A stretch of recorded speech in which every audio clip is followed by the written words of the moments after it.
Hello guys केमती अच्छे सांग मैंने समस्ते आशा कर बहुत भल थी। चलते स्टार्ट करवा आज गोटे नुआ रेसिपी कि नहीं। आज करवा आम चना ग्रेवी पूरा आम काबुली चना कहते काबुली चनार ग्रेवी प्रस्तुत करवा। चलते ये कौन कौन दरकार हो कहीदे ये मुझे काबुली चना आलू को बॉइल कर रखी किसी कटा गोटे कटा पिज गोटे कटा टमाटर अदा रसुण को आम छेचिकी मुझे आप चाहिए ग्राइंड भी करेंगे।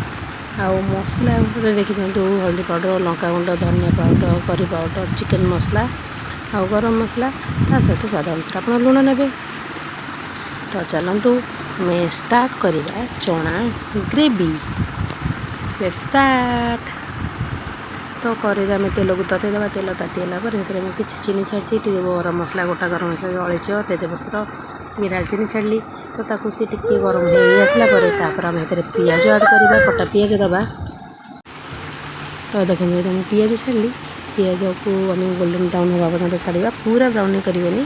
तो हल्का गोल्डन ब्राउन है से आम पिज छाड़ा आम अदा रसुण जो छेची रखिए बटा को पकेवा अदा रसुण पेस्ट भी ऐड करवा से आम टमाटर भी ऐड करवा सबकि जरी सारापर आम जी मसला गुंड रखीदे हल्दी गुंड लंका पाउडर सबकि आम ऐड करवा। तो भल भाव कषा मसला बहुत भल भाव कषीगला से ऐड करेंगे मटर जोड़ा आलू सिझी रखिए ऐड करेंगे। ऐड कलापर गरम भल भाव कषे कषे कषला आपमती क्वांटिटी रखा मैंने शुखला कर शुखला करेंगे। पानी जब आप रखिए झोल झोलिया रखिए तो पानी भी ऐड करेंगे। तो मसला भल भाव कषीगला मुझे आलू मटर भी पकईदेली आलू मटर पकई सारापर भल भाव गोलैदेवी।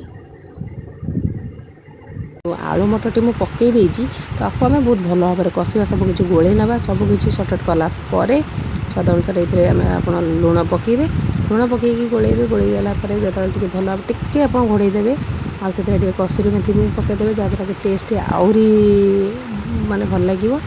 ताको हेतु देखो मोटा गोला करदेली सीम गैस फ्लेम को आप मीडियम रखी करेंगे कहीं हाई देले लगिज मसला। तो देखो मोर ए सारी चना ग्रेवी वीडियो भल लगे लाइक सब्सक्राइब शेयर कर।